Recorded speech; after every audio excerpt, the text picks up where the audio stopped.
Selamat datang kembali di pembahasan mendalam kita. Kita sering kagum ya lihat kehidupan bawah laut. Ikan-ikan, terus paus yang bisa nyelam dalam banget gitu. Pernah kepikiran nggak, kenapa sih kita manusia nggak bisa gitu aja gabung sama mereka? Kenapa kita nggak bisa lama-lama di bawah air tanpa alat bantu atau nyelam dalam banget? Apa yang bikin badan kita ini terbatas banget di air? Itu pertanyaan bagus banget ya. Sebenarnya ada dua tantangan besar nih buat kita. Pertama ya jelas keterbatasan biologis kita, soal napas terutama. Terus yang kedua, ini tantangan fisika murni, yaitu tekanan air yang wah luar biasa begitu kita turun lebih dalam. Dua ini nih yang bakal kita coba urai. Oke, menarik. Biologi sama fisika ya. Kita mulai dari yang paling dasar dulu kali ya, yang semua orang rasain pas coba tahan napas. Kebutuhan kita buat napas ini. Kayaknya jelas, tapi katanya ada sisi lain yang lumayan mengejutkan ya. Iya, alasan paling jelas kan kita butuh oksigen, O2 ya. Semua sel di tubuh kita perlu itu buat energi. Di darat sih gampang, udara kan banyak oksigennya. Tapi ya itu, paru-paru kita kan dibikinnya buat udara, bukan buat air. Nggak punya insang kayak ikan gitu. Tapi ternyata bukan cuma soal kehabisan oksigen yang bikin kita pengen cepet-cepet naik. Ada pemicu lain yang lebih cepat reaksinya. Nah, itu poin penting banget dan sering salah dipahami. Pemicu utama kita pengen banget nafas itu sebenarnya bukan karena oksigennya mulai tipis, tapi justru karena numpuknya sampah sisa metabolisme kita. Karbon dioksida, CO2. Waktu sel kita kerja bikin energi, kan dia ngelepasin CO2 nih. Nah, kalau kadar CO2 ini naik di darah, ada sensor khusus di otak kita yang langsung kasih sinyal darurat. Napas sekarang. Gitu. Oh, jadi kayak ada alarm CO2 gitu ya di badan kita. Bukan karena bahan bakarnya habis, tapi karena knalpotnya udah penuh asap CO2 ya. Menarik nih. Gimana persisnya alarm ini kerja pas kita tahan napas di air? Betul sekali. Jadi gini, pas Anda tahan napas, O2 ya pelan-pelan dipakai sel, jadi kadarnya turun. Tapi di saat yang sama, CO2 kan terus diproduksi, jadi kadarnya naik terus. Nah, batas toleransi badan kita sama CO2 ini relatif rendah. Begitu kadar CO2 ini lewat batas, otak langsung bunyiin alarm kuat banget. Rasanya kayak kehabisan napas yang nggak bisa ditahan, maksa kita buat cari udara. Ini sebenarnya mekanisme perlindungan tubuh ya. Supaya kita napas lagi sebelum O2 benar-benar habis gitu ya. Sistem peringatan dini yang cerdas. Tapi namanya alarm kan kadang bisa diakalin ya. Dan itu malah bahaya. Saya jadi ingat istilah shallow water blackout. Ada hubungannya nggak sih? Ada banget, dan ini risikonya, bahaya sekali terutama buat freedivers ya, penyelam bebas. Shallow water blackout itu, pingsan di air dangkal, bisa kejadian kalau orang sengaja hiperventilasi, napas cepat banget dan dalam sebelum nyelam. Tujuannya mungkin biar bisa nahan napas lebih lama, mikirnya buang CO2 dulu, biar alarmnya nggak cepat bunyi. Oh, biar nggak cepet pengen napas gitu ya? Iya, tapi masalahnya tindakan itu nurunin kadar CO2 secara nggak alami, tapi nggak nambah cadangan O2 banyak-banyak amat. Akibatnya pas nyelam, kadar O2 bisa turun drastis sampai bikin pingsan, itu namanya hipoksia, tapi nggak ada rasa pengen napas yang kuat sebelumnya. Kenapa? Karena kadar CO2-nya masih di bawah ambang alarm tadi. Orangnya bisa tiba-tiba pingsan aja di bawah air, wah itu bahaya banget. Astaga, itu ngeri banget ya. Jadi pelajaran penting nih. Alarm CO2 itu pelindung, jangan coba-coba diakalin. Oke, jadi batasan biologis soal napas ini udah jelas ya, membatasi waktu kita. Tapi ini baru separuh cerita kan? Masih ada tantangan gede lain kalau kita mau lebih dalam lagi. Tekanan air. Tepat sekali. Alarm CO2 tadi kan lebih ke soal durasi ya, di kedalaman dangkal. Tapi begitu kita ngomongin kedalaman, masalahnya jadi jauh lebih rumit nih. Karena ada faktor fisika, pekanan hidrostatik. Air itu kan berat dan padat banget ya. Tiap kita turun 10 meter, tekanan ke badan kita itu nambah sekitar 1 atmosfer. Itu setara tekanan udara di permukaan laut.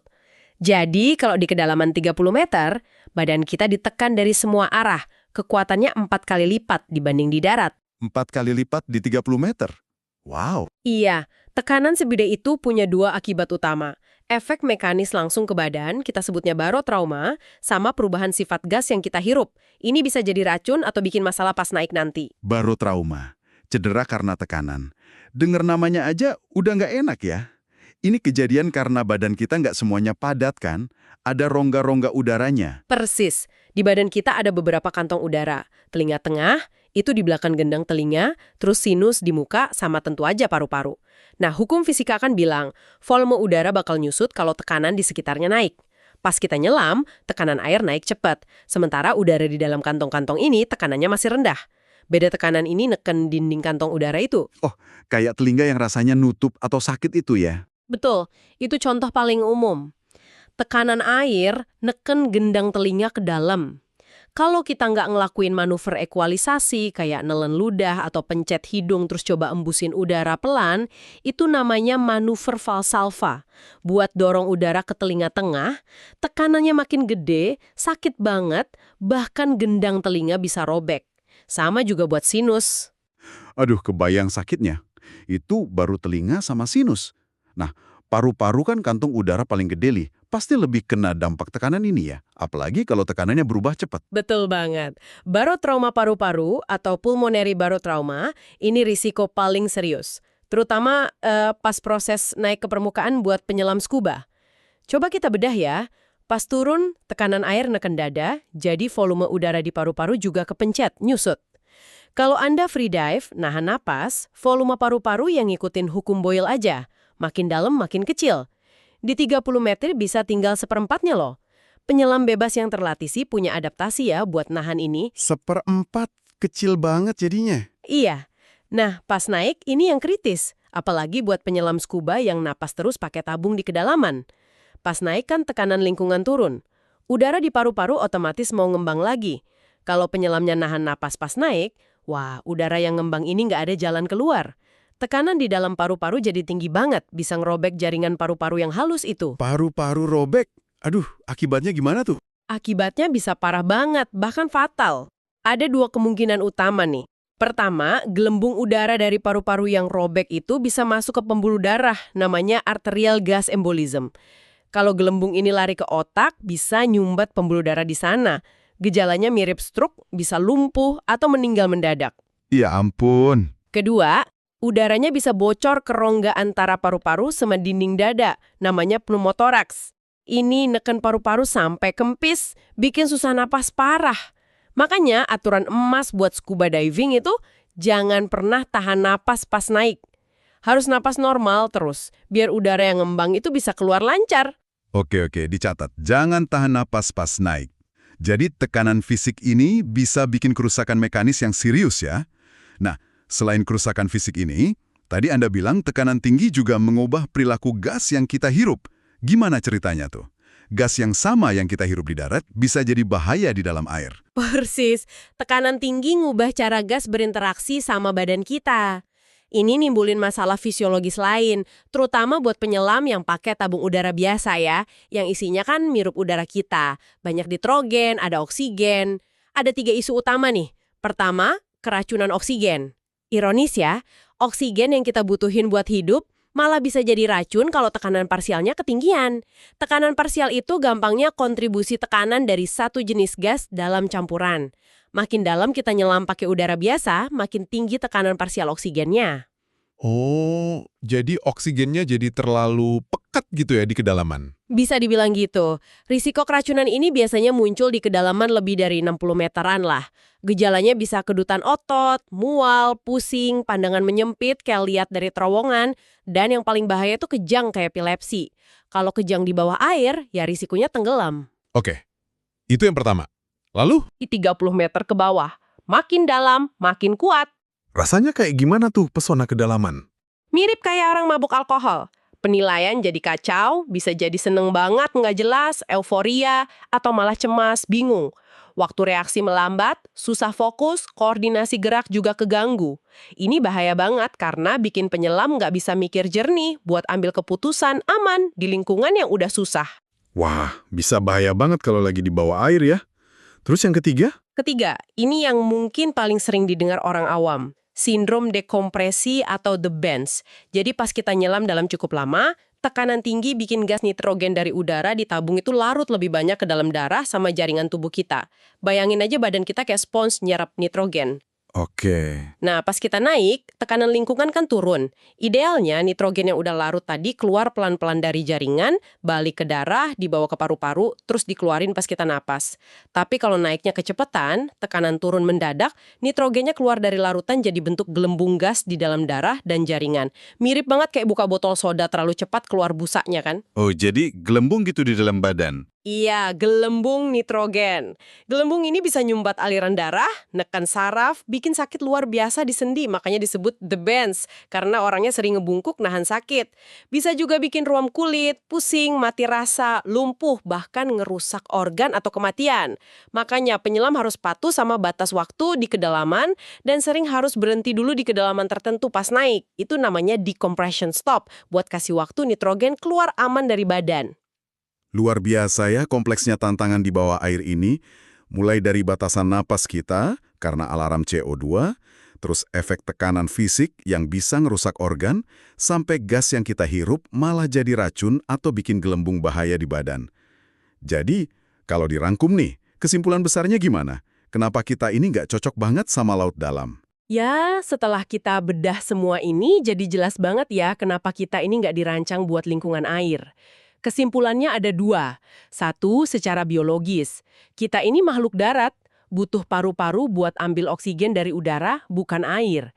Terus sistem alarm CO2 kita, walau bagus buat ngelindungin, ya bikin kita nggak bisa tahan nafas lama-lama kayak hewan laut. Dua, secara fisik, hukum fisika, terutama soal gas dan tekanan, itu nggak bersahabat sama badan kita. Tekanan tinggi ngerusak kantong udara kita, barotrauma, bikin gas jadi aneh, narkosis, keracunan oksigen, dan bikin bahaya pas tekanan turun, dekompresi. Beda banget ya kalau dibandingin sama hewan kayak paus sperma yang bisa nyelam ribuan meter, atau anjing laut yang bisa berburu lama di bawah air. Mereka pasti punya solusi buat semua masalah ini. Tentu saja, evolusi jutaan tahun udah ngasih mereka adaptasi yang, wah, luar biasa. Contohnya nih, mereka punya myoglobin, protein penyimpan oksigen di otot, itu jauh lebih banyak. Jadi kayak punya tangki oksigen cadangan di badan. Terus mereka punya refleks menyelam yang kuat. Detak jantung turun drastis, darah cuma dialirin ke organ penting kayak otak sama jantung. Jadi hemat oksigen banget. Oh, pantesan bisa lama ya. Iya, terus struktur tulang rusuk sama paru-paru mereka juga bisa kempis sebagian pas kena tekanan tinggi tanpa cedera. Mereka juga punya cara biokimia yang lebih canggih buat ngatur nitrogen biar nggak jadi masalah. Singkatnya, ya mereka emang evolusinya buat di sana. Kita evolusinya di luar sana. Jadi pas kita lihat laut, ya bagusnya kita ingat bukan cuma indahnya aja ya, tapi juga betapa beda dan menantangnya lingkungan itu buat kita. Ada dinding biologi dan fisika yang misahin kita dari dalamnya. Badan kita punya aturan main sendiri. Betul. Dan semua batasan ini, ya kendala biologi dan fisika ini, malah bikin mikir nih, sebuah pertanyaan menarik buat Anda renungkan juga. Dengan semua tantangan ini, butuh O2, udara, alarm CO2, rapuhnya kantong udara kita sama tekanan, gas jadi aneh di kedalaman, risiko dekompresi. Kira-kira inovasi atau teknologi apa ya yang paling menjanjikan ke depannya buat bantu kita lewatin batasan ini? Apa kita bakal terus bergantung sama kapal kayak kapal selam atau robot aja? Atau mungkin ada cara buat ngakalin fisika sama biologi kita? Mungkin lewat material baru buat lindungin badan atau sistem napas buatan yang canggih banget? Atau cara biar dekompresi bisa cepat atau malah nggak perlu sama sekali? Tapi tetap aman tanpa harus rekayasa genetik. Nah, itu teka-teki menarik buat eksplorasi laut di masa depan. Sebuah pemikiran yang bikin penasaran ya untuk menutup eksplorasi kita kali ini. Terima kasih sudah menyimak dan menyelami topik ini bersama kami. Sampai jumpa di penjelajahan pengetahuan berikutnya.